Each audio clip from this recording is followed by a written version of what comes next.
This video is part 4 of 4 for the cardiovascular system, blood vessels, and circulation. As we consider the big picture of the cardiovascular system, remember that the heart is a double pump. It serves two different circuits. So the right side of the heart, specifically the right ventricle, is going to pump deoxygenated blood to the lungs so that carbon dioxide can be exchanged for oxygen, and then freshly oxygenated blood returns to the left side of the heart and the left ventricle, where freshly oxygenated blood will be pumped out through the systemic circuit. So you'll remember, as blood has delivered oxygen and nutrients and picked up carbon dioxide and waste from the body, that blood is going to return to the right atrium. And then from the right atrium, it goes into the right ventricle, and the right ventricle sends that deoxygenated blood through the pulmonary or pulmonic valve into the pulmonary trunk or pulmonic trunk, which then splits off into a right and left pulmonary artery, arteries away from the heart. And these arteries are carrying deoxygenated blood to the lungs, and of course the arteries will branch into smaller arterioles, which will branch into capillaries, and the capillaries will wrap around these tiny little air sacs in the lung tissue known as alveoli. It's at this point where carbon dioxide will diffuse out of the blood in the pulmonary capillaries, and fresh oxygen will diffuse into the pulmonary capillaries, and then the pulmonary capillaries will merge into venules, which will turn into veins, and it's pulmonary veins that bring freshly oxygenated blood back to the left side of the heart. And there are two pulmonary veins coming from each lung, so two pulmonary veins from the right side and two pulmonary veins from the left side, joining the left atrium, where that freshly oxygenated blood will then be sent to the left ventricle. So that's pulmonary circulation. We're going to take a look at systemic circulation next. So with systemic arteries and veins, remember that blood in the left ventricle is going to be pumped out of the ventricle by going through the aortic valve and then into the aorta. It's going to circulate through body tissues and return to the vena cava, with the exception of the circulation for the heart, which is actually going to return to the right atrium, not through the vena cava, but through a special opening for the coronary sinus. And normally in the body, arteries tend to run deeper and veins can be both deep and superficial. Venous pathways tend to be more interconnected because they tend to merge and form more anastomoses than arteries. And that's a tendency. It's not a hard and fast rule.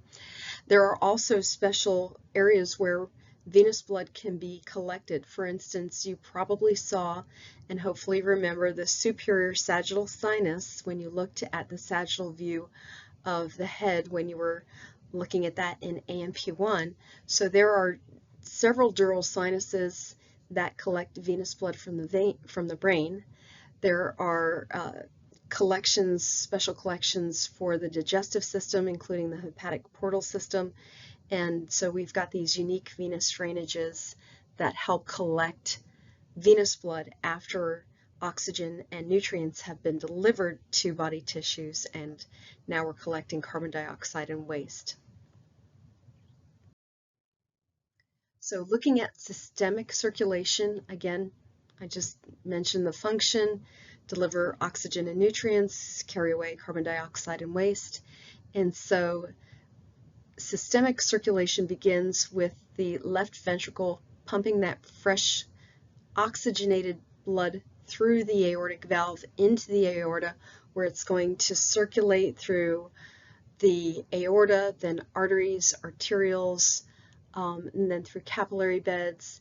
Then it's going to drain into venules, which become veins, and then into the vena cava to the right atrium, again with the one exception being the muscle of the heart itself is going to have its venous blood draining into the right atrium, but it doesn't go through the vena cava. There's an opening for that coronary sinus. When we look at this flow chart for arterial blood, we see that it begins with the left ventricle, which pumps blood through the aortic valve into the aorta. The aorta is divided into three portions. We have the ascending aorta, which starts to arch around the sternal angle and becomes the aortic arch, which then curves again on the left side at the left sternal angle, which then is referred to as the descending aorta. The descending aorta is further subdivided into the thoracic aorta, which you see here, and that's roughly at the level of T5 to T12, where it will go through an opening in the diaphragm known as the aortic hiatus. And then once it goes through the diaphragm, we refer to it as the abdominal aorta, which runs roughly from the level of T12 to L4. So let's go back to the ascending aorta.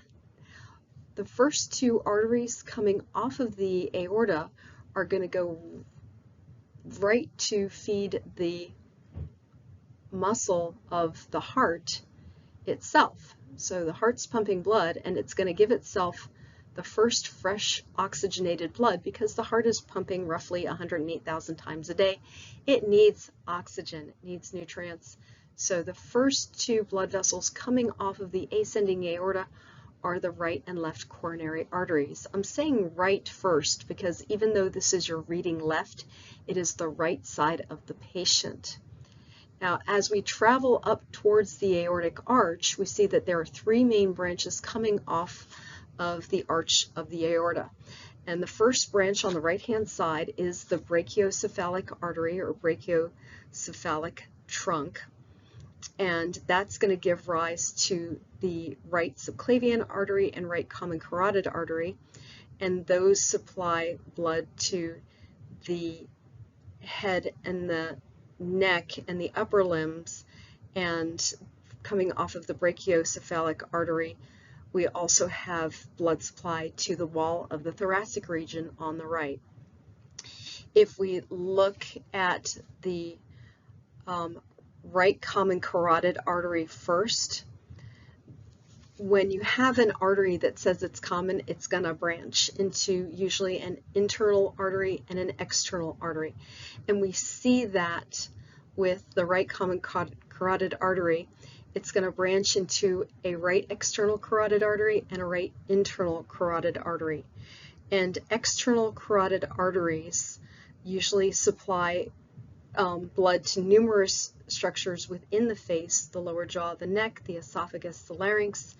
The internal carotid arteries, and we have these on both sides at the top of the chart. There's right external and left external carotid arteries and right internal and left internal carotid arteries. So the internal carotid arteries are going to begin with that split where the common carotid splits, and that's, by the way, also where we find the carotid sinus. So the internal carotid artery is going to wind up going through the carotid canal of the temporal bone to the base of the brain, where it's going to combine with branches from the vertebral artery, helping to form a structure known as the circle of Willis, or they're now calling it the arterial circle, and that helps supply blood to the brain. So that's one of the branches off of, or how that branches off the brachiocephalic. So one way we branch off the brachiocephalic is to do right common carotid, which branches off into internal and external carotids. But another branch off the brachiocephalic trunk is going to be the right subclavian under the clavicle artery. And so that right subclavian artery is going to give rise to internal thoracic arteries, as well as to the right vertebral artery, which, if you remember looking at the spine model in AMP1, where the cervical vertebrae were located, you may have seen the vertebral arteries because they go through the transverse foramina. So we've got the right vertebral artery, and then we also have off of the right subclavian, we've got the right axillary artery, and then that's going to branch into other arteries of the right upper limb, which we're going to look at in another slide. And so that's all off of the brachiocephalic artery or trunk, everything going off to the right. However, when we follow the aortic arch, we see that there are two more branches coming off of the arch, and we do not have a brachiocephalic artery on the left. Instead, we have immediately coming off of the aortic arch the left common carotid, and then the left subclavian. Okay, and the subclavian artery is also going to branch into the left vertebral artery, which again is going to go through the transverse foramina on the cervical spine on the left, and then we have the left axillary, and then we're going to look at the arteries of the left upper limb.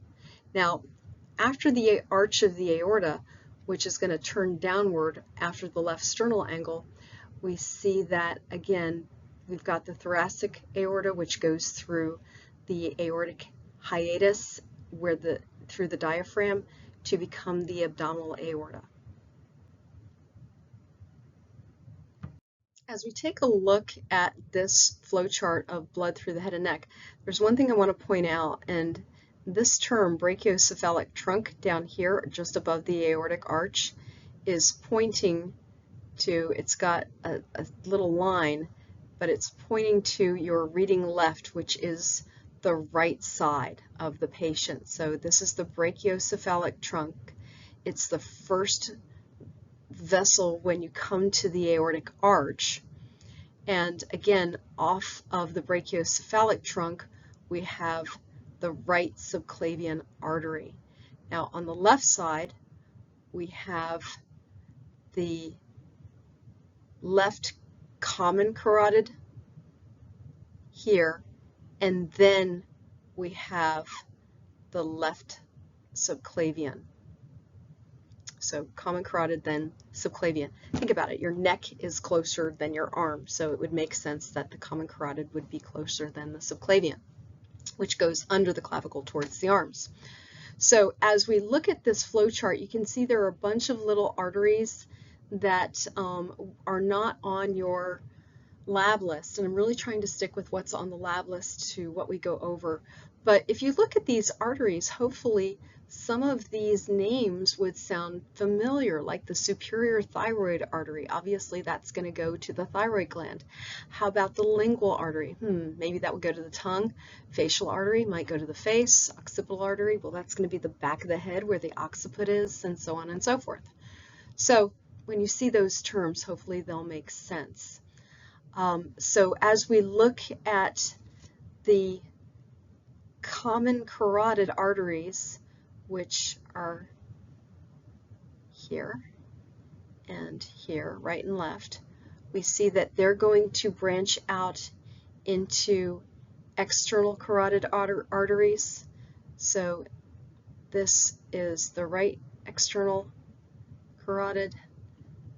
This is the left external carotid. And remember that the external carotids are going to supply numerous structures within the face, the lower jaw, the neck, the esophagus, the larynx. So external, it's outside. It's going to go to these structures, whereas the internal carotid arteries are going to be deeper. They're going up through the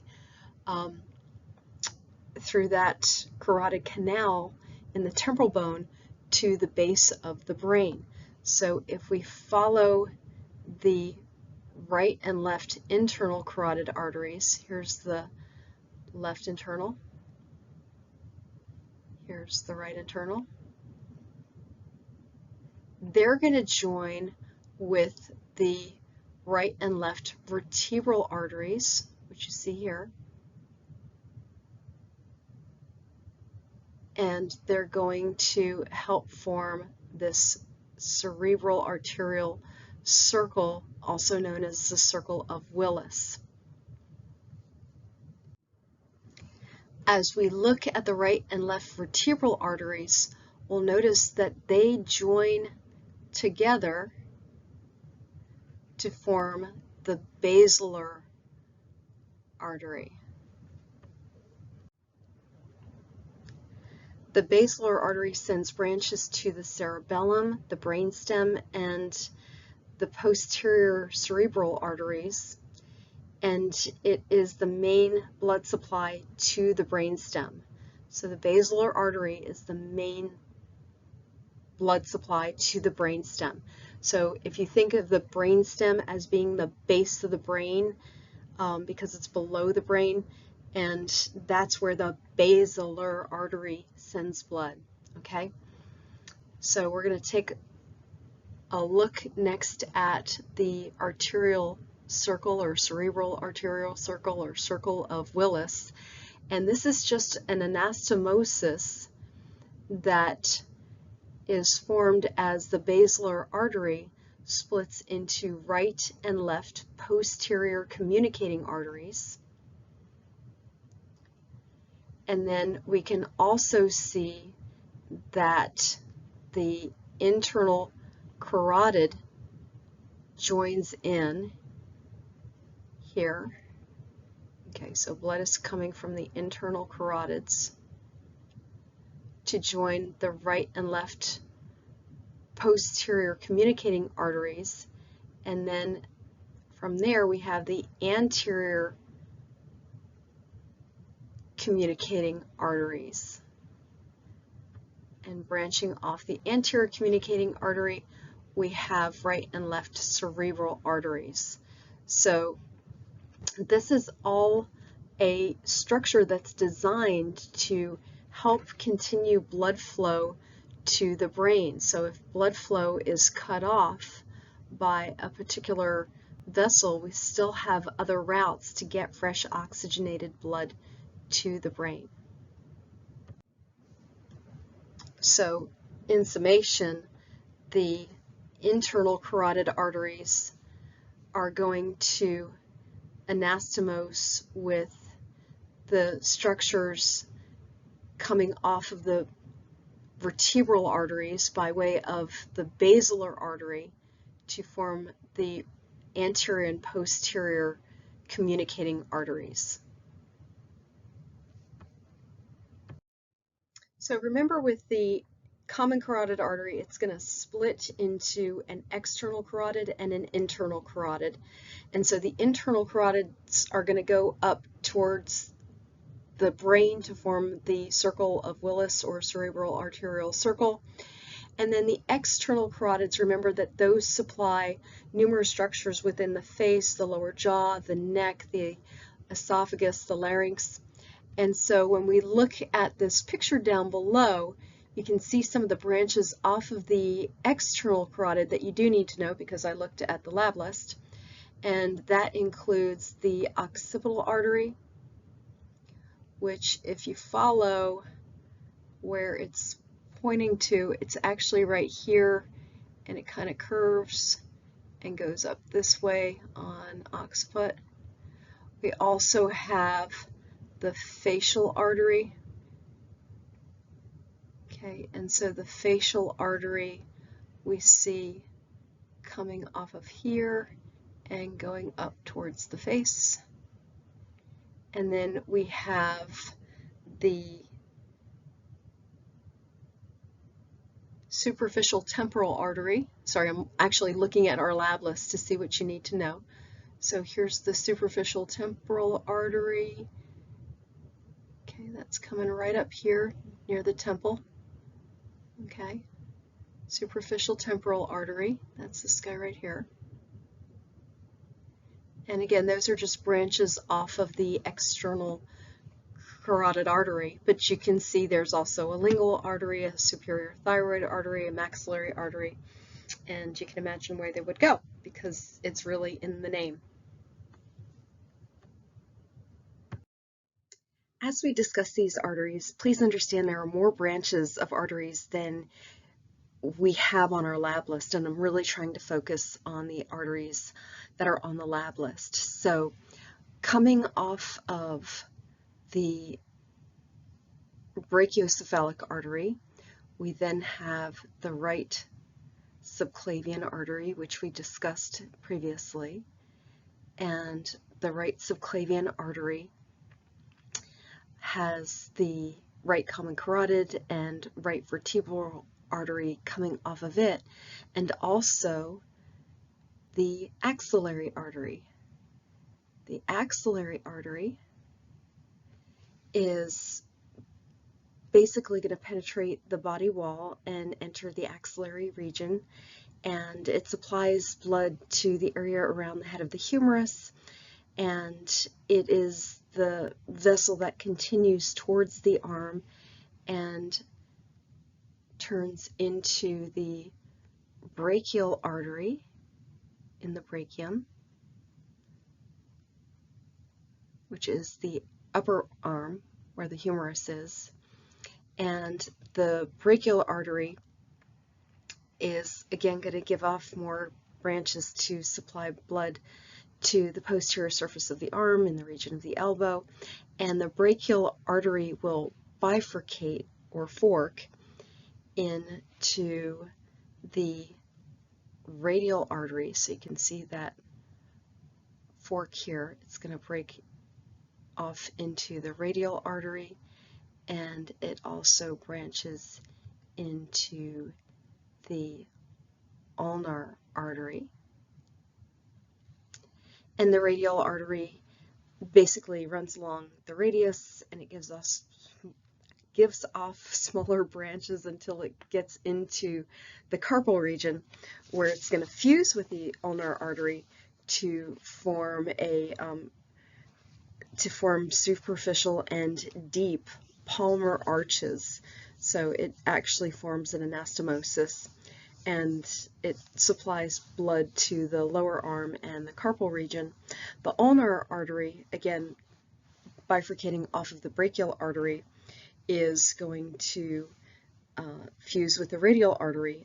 They form superior, I keep saying superior, superficial and deep palmar arches. And you can see the palmar arches here. Here's the deep palmar arch, and then there's the superficial palmar arch, and then that leads to digital arteries, which go to the fingers.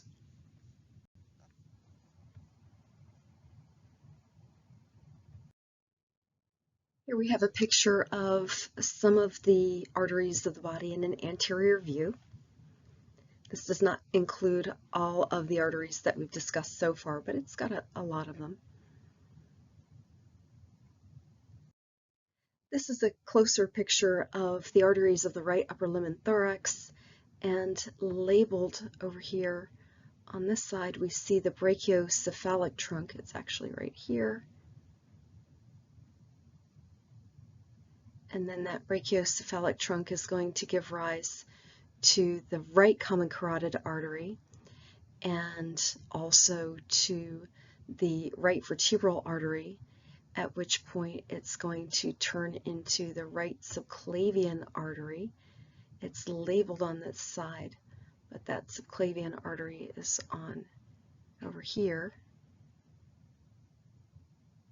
And then the right subclavian artery, as it goes underneath the clavicle, it's going to turn into the axillary artery,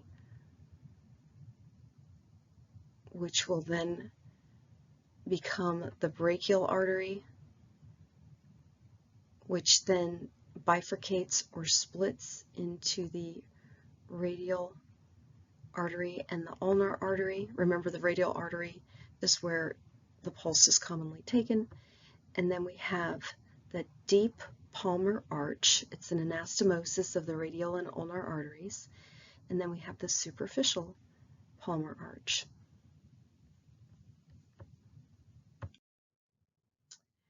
On this flow chart, we're going to take a look at blood flow in the descending aorta where we have passed the point of the diaphragm. Remember, superior to the diaphragm, we refer to the descending aorta as the thoracic aorta. However, once we go through that opening in the diaphragm, which is known as the aortic hiatus, then we refer to the descending aorta as the abdominal aorta. So you can see that term here. And I'm really trying to stick to the lab list. One of the major branches off of the abdominal aorta is the celiac trunk, which branches into the left gastric artery. Remember, gastro means stomach, so that's going towards the stomach. We have a common hepatic artery, which is going to branch into other arteries, including the hepatic artery proper. When you hear the term hepatic, think liver, because it's going to be blood supplied to the liver. And then there's also a splenic artery, and that goes to the spleen. By the way, the common hepatic artery is right here on this flow chart. So those are the three main branches off of the celiac trunk: left gastric artery, common hepatic, and splenic artery.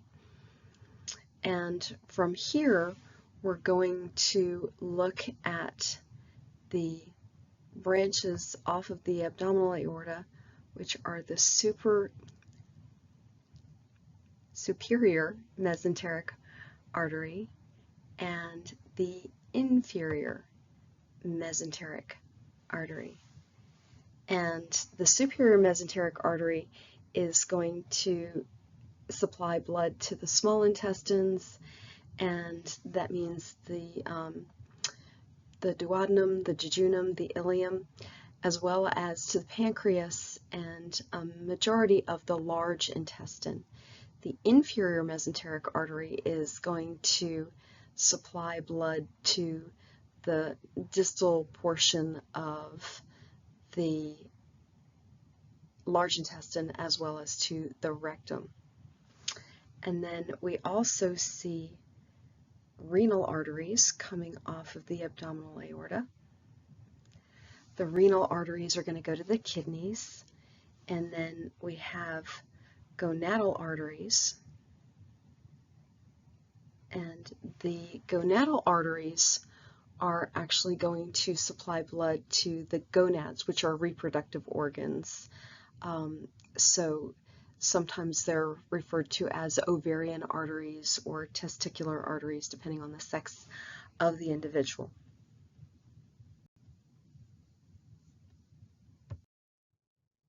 So here we see a picture of the celiac trunk. We've got that right here.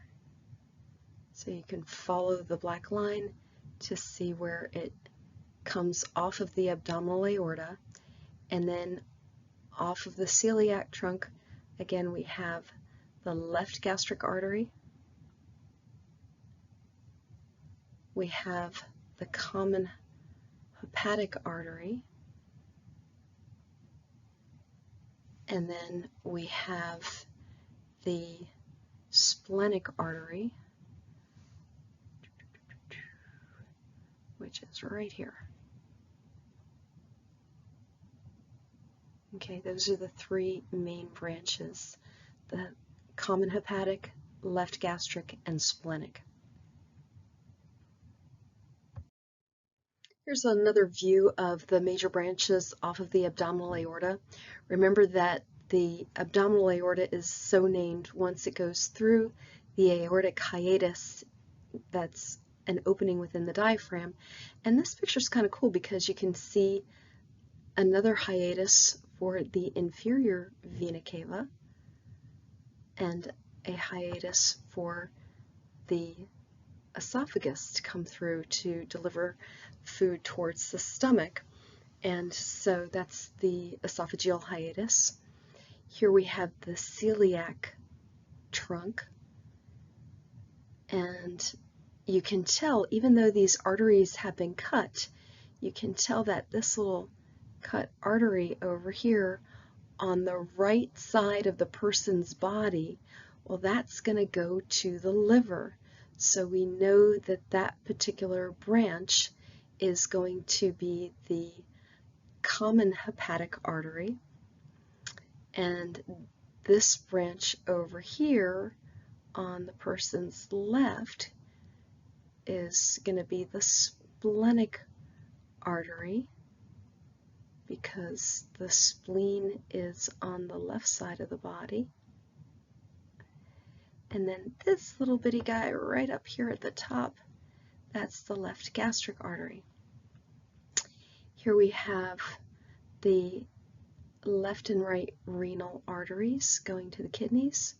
We've got the superior mesenteric artery, and down here is the inferior mesenteric artery. So you'll notice the superior mesenteric artery is much higher than the inferior mesenteric artery, and then the gonadal arteries are in between the superior and inferior mesenteric artery in terms of where they branch off. That will take us to the common iliac arteries. Remember, when we have common arteries, they're going to split. And so that's going to take blood to the lower limbs. This is just another picture of the abdominal aorta, but it gives you a really nice view of the superior and inferior mesenteric arteries. And so you can see how those arteries branch off to supply the intestines and the connective tissue that holds the intestines and blood vessels and nerves, which is what we refer to as the mesentery. The mesentery is that connective tissue that forms a matrix for stabilizing blood vessels, and not just arteries, but veins and nerves, and helps to stabilize the structures within the abdomen, the digestive structures. Even though they're going to move, they need to have some stability, and so the mesentery helps provide a little bit of stability, connective tissue, and also helps to stabilize the structures that need to supply blood and return blood from those digestive organs. So again, the superior mesenteric artery, as it comes off of the aorta, is this guy right up here. The inferior mesenteric artery is going to branch off from down here.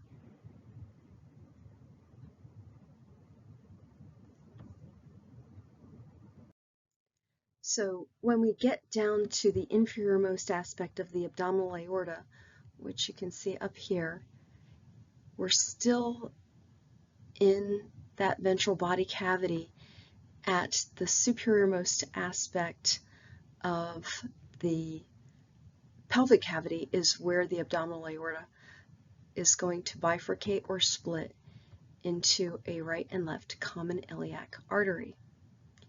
And the common iliac artery is going to divide into an internal iliac artery, because it's still internal within the pelvic cavity, and an external iliac artery, because that is eventually going to exit the body cavity after going underneath the inguinal ligament.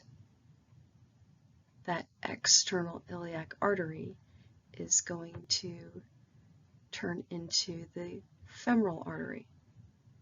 So the internal iliac artery, because that's still in the pelvic cavity, that's going to supply blood to the urinary bladder. It's going to supply blood to external genitalia and to the wall of the pelvic cavity itself. In women, it's going to provide blood to the uterus and the vagina, and it does also supply the medial portion of the femoral region for every individual. After the external iliac artery, again, passes deep to the inguinal ligament, it continues as the femoral artery, which has a lot of branches which are going to supply the area around the femur. And then the femoral artery continues as the popliteal artery, which is, remember, the popliteal region is the backside of the knee, and then that will bifurcate or split to become the anterior and posterior tibial arteries. The anterior tibial artery is going to supply blood to the anterior tibial region. The posterior tibial artery would supply blood to the posterior tibial region. And then off of the anterior tibial artery, we see the dorsalis pedis artery. That is another pulse pressure point. And then continuing further, we see the arcuate artery. The arcuate artery is right there, and that is going to supply blood to the distal portions of the dorsum of the foot and the digits, and the plantar arch is down here, and that's going to supply blood to the plantar region, which is the bottom of the foot, as well as the toes.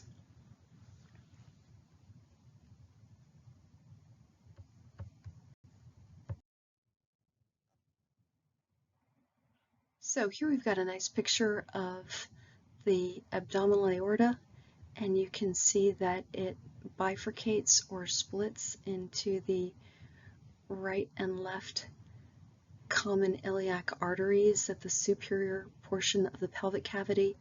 So we've got our internal iliac artery coming off of the common iliac.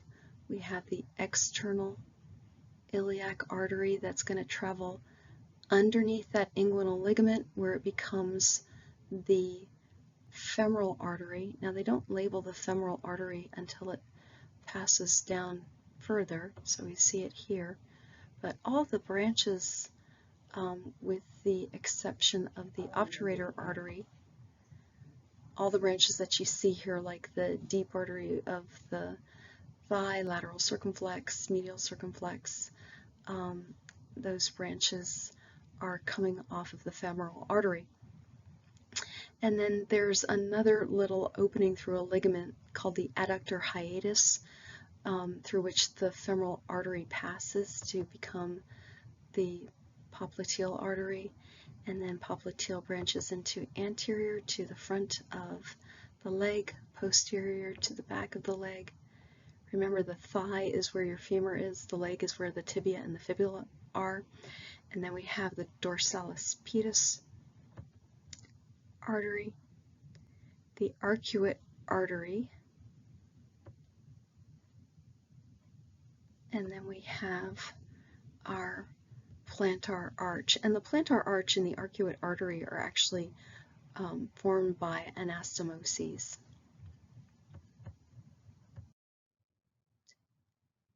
When we look at venous return, one thing to understand is that for the majority of the time, wherever there's an artery, there will be a vein equivalent.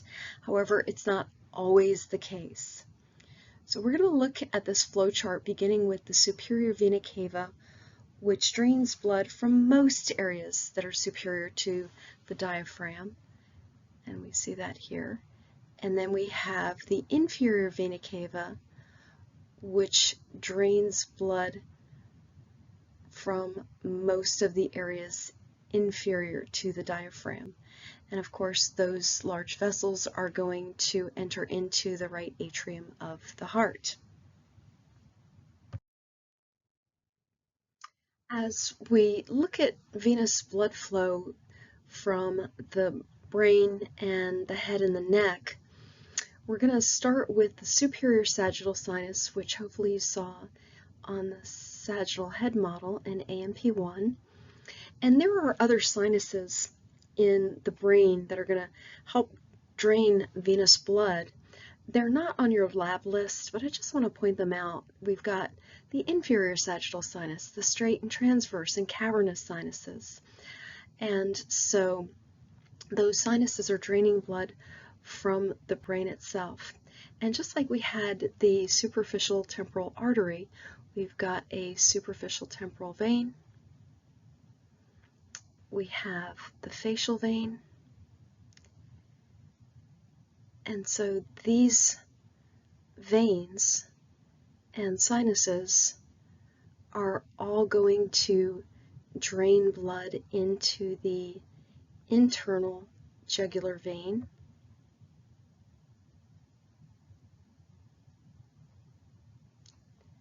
However, the occipital vein, which is the counterpart to the occipital artery, is going to drain into the external jugular vein.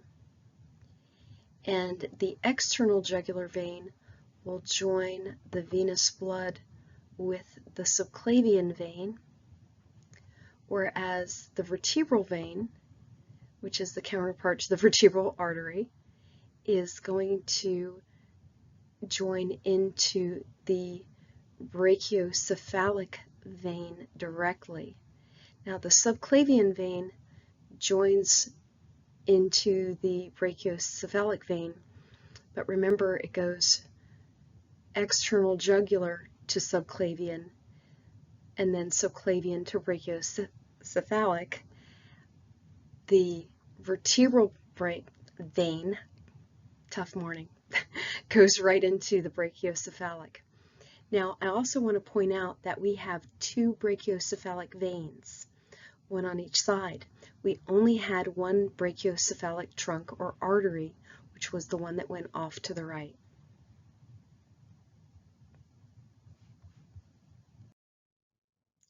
Here we can see those veins in this picture. You've got the superficial temporal vein, the facial vein, the occipital vein, the external jugular vein, the vertebral vein, the internal jugular vein, subclavian, brachiocephalic, and then the superior vena cava. And then up here at the top of the bottom picture, we've got the superior sagittal sinus, and then the right internal jugular vein on this view. In this slide at the very bottom, we note that the fingers, and even though this is not on your lab list, it's nice to have a starting point, the fingers have digital veins which are going to drain into the superficial and deep palmar arches and continue either along the ulnar vein or the radial vein, and these will drain into the brachial vein. And you'll notice in this picture that there is a basilic vein medially, and that basilic vein is a superficial vein of the arm that is located, arises from the median antebrachial vein. So here we have the median antebrachial vein, and that's going to drain into the basilic vein, and it will kind of run parallel to the ulnar vein, and it continues into the upper arm, as does the brachial vein. So here's the basilic vein and the brachial vein, and then you can see that the basilic vein joins with the brachial vein. And then we also have, on the lateral aspect, we've got the cephalic vein, and the cephalic vein is going to drain right into the axillary vein. So the cephalic vein and the brachial vein are going to join together to form the axillary vein, which then turns into the subclavian vein, and then the subclavian vein with the external jugular vein are going to join the brachiocephalic vein.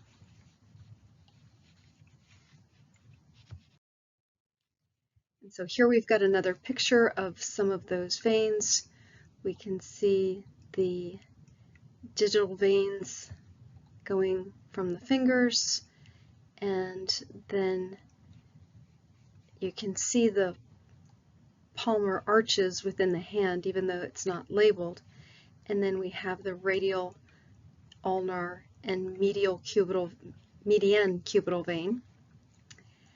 We also have the basilic, brachial, cephalic, and axillary, and that's going to drain into the subclavian vein, which will in turn go into the brachiocephalic vein. If we look at this picture, we can see the distal end of the hand where the digital veins begin for the fingers, and they lead to the superficial and deep venous palmar arches.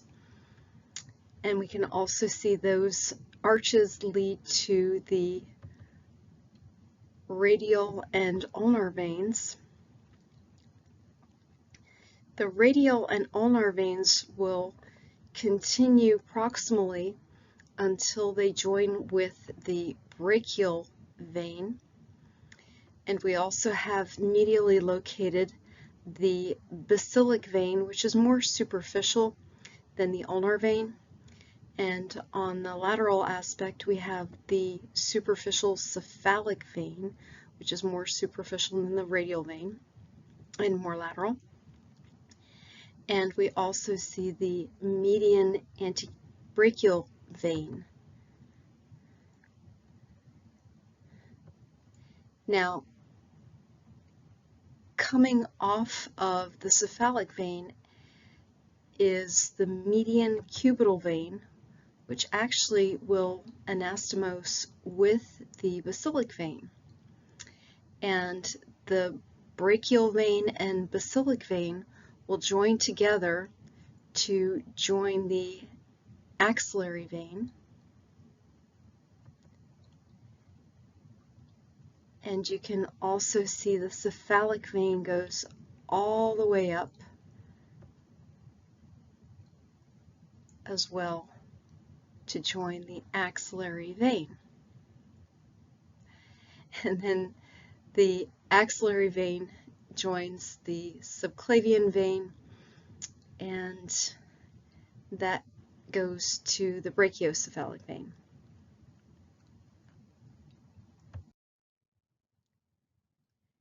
This takes us to the hepatic portal system. Now, the hepatic portal system is a portal vein, which we see here, that is between two capillary beds. So the first bed is located between the gastrointestinal organs, the spleen, and the pancreas, and the second bed is within the liver. So there are three major areas that contribute to the hepatic portal vein, and we have the gastric vein, which is coming from the stomach. It's actually right and left gastric veins coming from the stomach. We have the splenic vein coming from the spleen.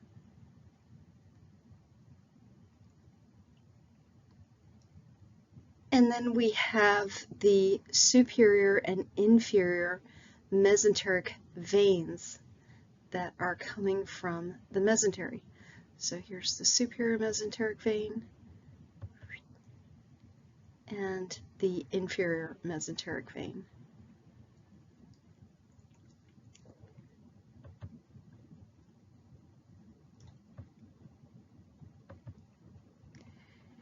And the functions for this portal system is for venous blood that's coming from these organs to be able to go directly to the liver. And that way excess nutrients can be stored, toxins can be broken down, and phagocytic cells can get rid of bacteria in the blood. And there's a really good video on the hepatic portal system. You won't be able to watch it from this video, but if you go to the PowerPoint, it should be available.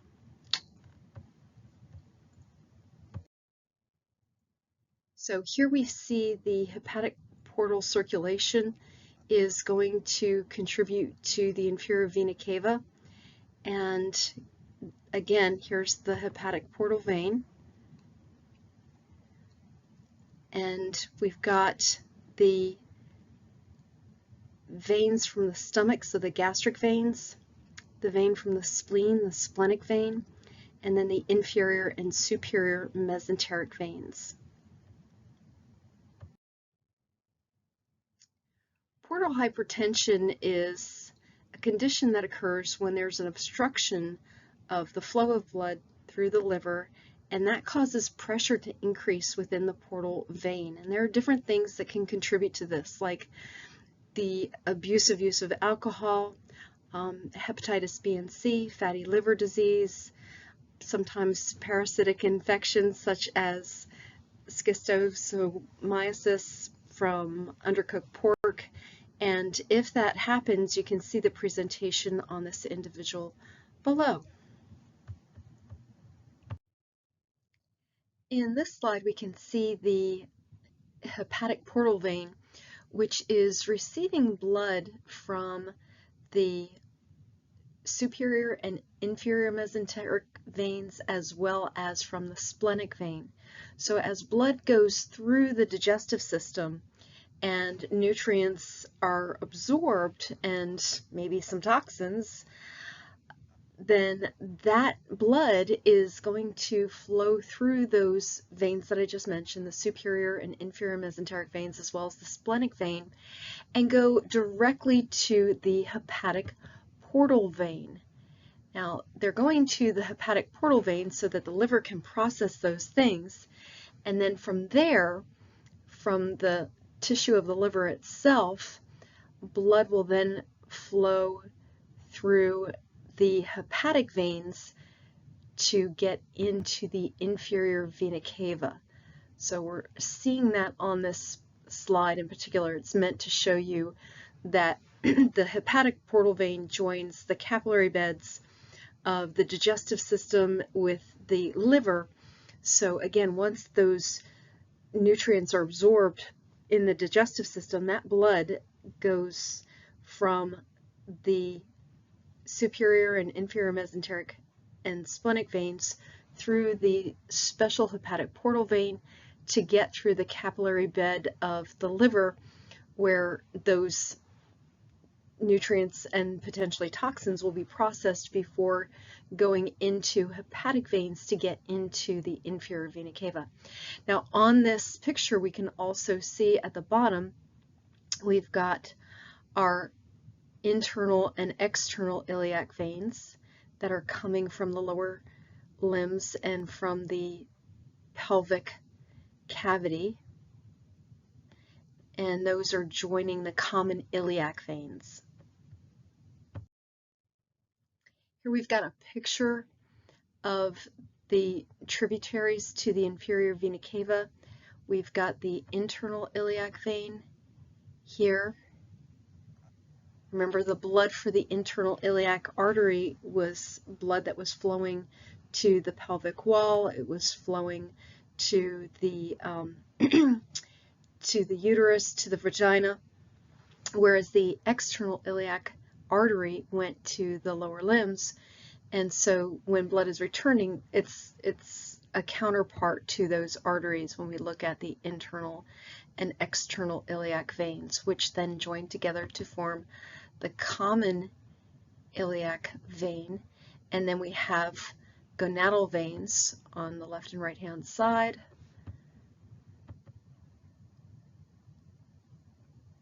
And we have renal veins coming from the kidneys. I know there are more veins on this slide than we have on our lab list, and I'm really just trying to stick to what's on the lab list. And then we have the inferior vena cava. And remember from the hepatic portal system, that hepatic portal vein is not the vein that joins the inferior vena cava. It is actually hepatic veins, and they may not be on your lab list, but I just wanted to point that out, that there is a difference between the hepatic portal vein and hepatic veins. The portal vein joins the venous end of the capillary beds of the spleen and the inferior and superior mesentery, and that takes that blood to the liver, but the hepatic veins take the used blood from the liver, and including what went through the hepatic portal system, they're taking that blood back into the inferior vena cava. As we look at this slide, we can see that there is a dorsal venous arch on the dorsum of the foot. We have a plantar venous arch. On this slide it says deep plantar arch. It's actually the plantar venous arch on our lab list. And we can see how those vessels will feed into the anterior and posterior tibial veins through anastomoses. And so we've got our posterior tibial vein draining blood from the posterior aspect of the tibia, the anterior tibial vein draining blood from the anterior aspect of the tibia, and then laterally we have the fibular perineal veins. You can either say fibular vein or perineal vein. It doesn't matter which term you use. Either one is correct. And I realized looking at this that I failed to mention the fibular artery, I think, when we did arteries, and the fibular artery is on your test. So make sure you know that. And so the anterior tibial artery is going to flow into the popliteal vein, and the posterior tibial artery does the same. It flows into the popliteal vein. Now you'll notice that on the lateral aspect of the slide, or of these blood vessels on either side, you'll notice that there are small saphenous veins, and they drain blood from the superficial regions of the lower leg and foot, and they also flow into the popliteal vein. And then we also have the great saphenous vein.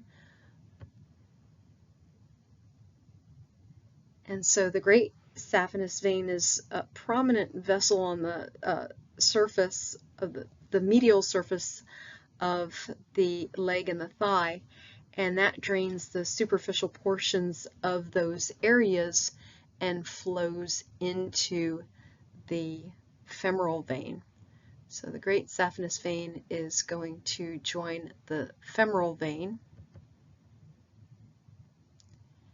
and then the femoral vein is going to flow into the external iliac vein. Then the external iliac vein joins with the internal iliac vein to form the common iliac vein, which will join the inferior vena cava. So here we have the dorsal venous arch On the opposite picture, we've got the plantar venous arch or deep plantar arch. If you use either one correct in lab, I'll accept that as correct. We have the posterior tibial vein, and then more laterally we can see the small saphenous vein, and then we have the fibular vein as the most lateral vein on the posterior aspect of the leg. And then here we have the anterior tibial vein coming from the front of the leg to join with the popliteal vein posteriorly. And then on this side, going back to the left, we have again the anterior tibial vein going right next to the anterior margin of the tibia. We can also see the fibular vein. Now that's more posterior, and then the most lateral of those veins is going to be the small saphenous vein, and joining together to form the popliteal vein. And then on the medial surface, running all the way from the lower leg, all the way from down here to up here, where they join together, we see the great saphenous vein. Again, it's superficial and medial on both the thigh and the leg. And we can see that the great saphenous and femoral vein join together, and then once that femoral vein passes through the inguinal ligament right here, the femoral vein becomes known as the external iliac vein, which joins together with the internal iliac vein, and then those two on each side join together to form common iliac veins. So you've got right and left common iliac veins, which join the inferior vena cava. Okay, and that's it for blood vessels.